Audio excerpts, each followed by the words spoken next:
Assalamualaikum warahmatullahi wabarakatuh. Perkenalkan, kami dari kelompok 1 yang beranggotakan Friska Nurhandayani, Rizkia Meriko Satriawan, dan Ainin Triwulan akan menjelaskan tentang Sastra Indonesia Angkatan Balai Pustaka.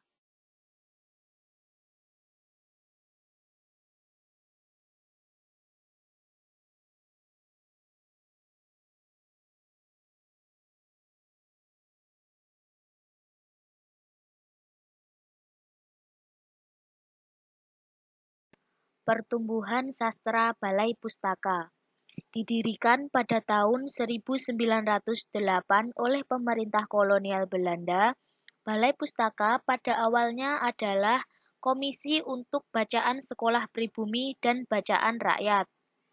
Karena merupakan lembaga bentukan kolonial Belanda, pada awalnya lembaga ini kurang mendapat tanggapan positif dari masyarakat pribumi.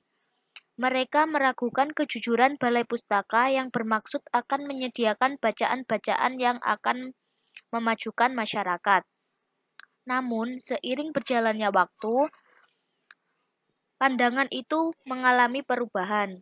Balai Pustaka kemudian berhasil mendapat kepercayaan dari masyarakat, bahkan lembaga ini dijadikan contoh karena berhasil memegang pimpinan dalam barisan penerbit lainnya.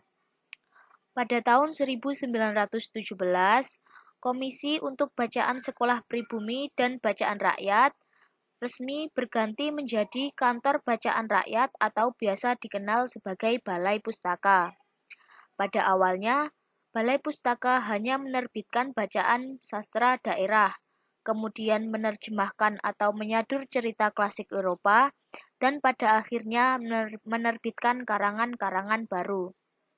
Pada tahun 1930-an, Balai Pustaka menjadi penerbit besar karena mendapat dukungan dari pemerintah, sehingga mampu menyebarluaskan hasil produksinya hingga sekarang.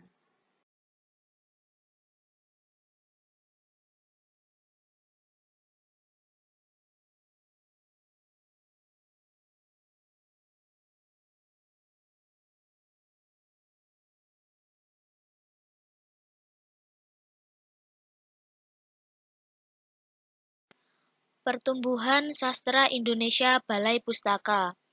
Karya sastra Indonesia Balai Pustaka lahir dan berkembang dalam lingkup Balai Pustaka, diterbitkan oleh Balai Pustaka yang merupakan salah satu penerbit resmi terbesar, dan karya-karya yang diterbitkan pada awalnya menggunakan bahasa Melayu tinggi, hingga akhirnya berganti menggunakan bahasa Indonesia. Karya sastra Indonesia di luar Balai Pustaka lahir dan berkembang di luar penerbitan Balai Pustaka.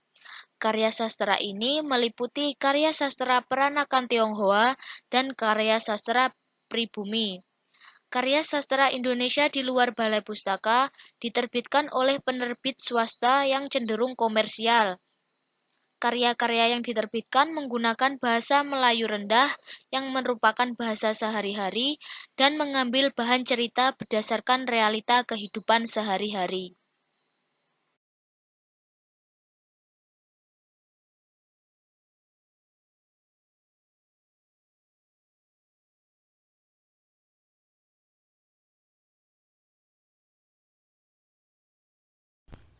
Pengarang-pengarang sastra Indonesia Angkatan Balai Pustaka antara lain ada Abdul Muiz, Marah Rusli, Merari Siregar, Nur Sultan Iskandar, Tulis Sultan Sati, Muhammad Yamin, Suman Hasibuan, dan Adi Negoro.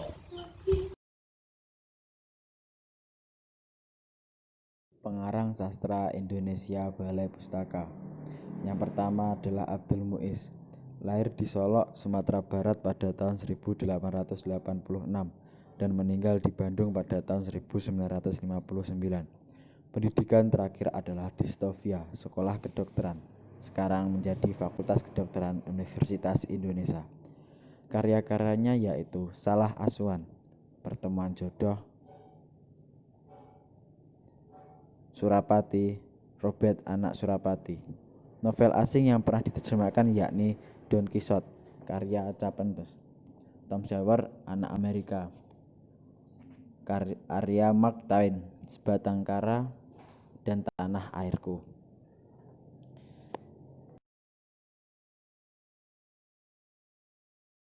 Yang kedua yakni Marah Rusli. Bernama lengkap Marah Rusli bin Abu Bakar. Lahir di Padang pada tanggal 7 Agustus 1889. Tercatat sebagai pengarang roman yang pertama dan diberi gelar oleh H.B. Jasin sebagai Bapak Roman Modern Indonesia. Karyanya yang populer adalah Siti Nurbaya, yang dianggap sebagai roman modern klasik pertama di Indonesia. Karya yang lain yaitu Lahami, Anak dan Kemenakan, dan Memang Jodoh, roman autobiografi.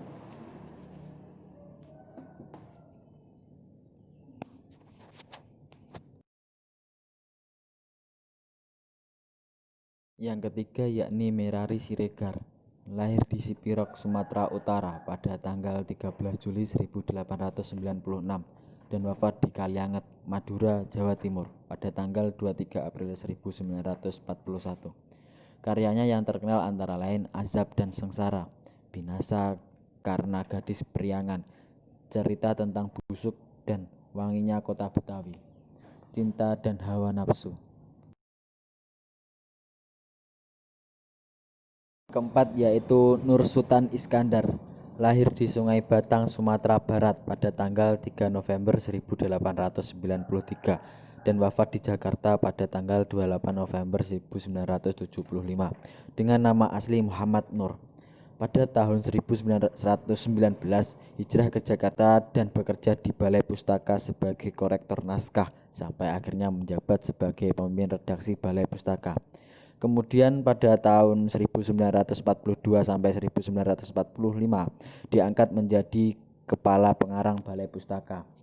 Karya-karyanya yang terkenal yaitu Apa Dayaku Karena Aku Perempuan, Cinta yang Membawa Maut, Salah Pilih Abu Nawas.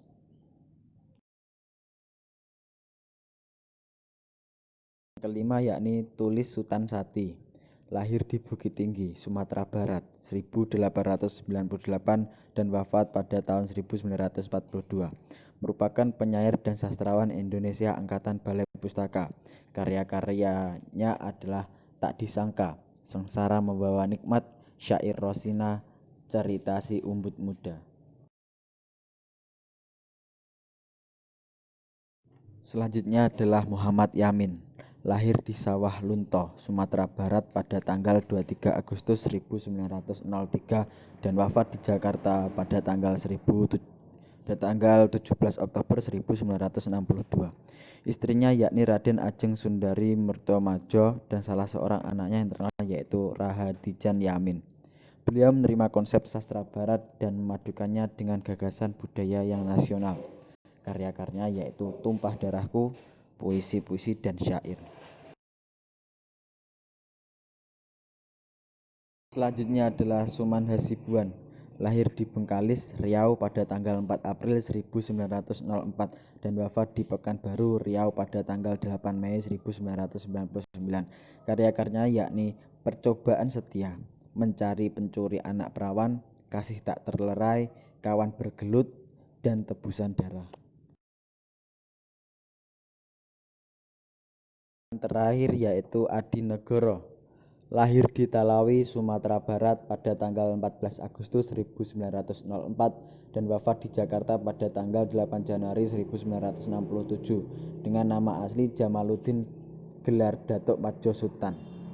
Beliau merupakan saudara satu bapak dari Muhammad Yamin, namun beda ibu.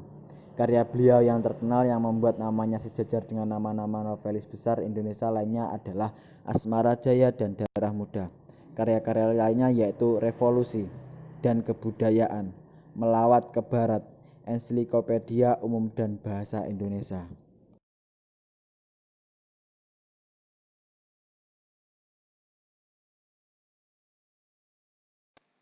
Demikianlah penjelasan dari kelompok kami. Apabila ada kurang lebihnya kami mohon maaf. Sekian, wassalamualaikum warahmatullahi wabarakatuh.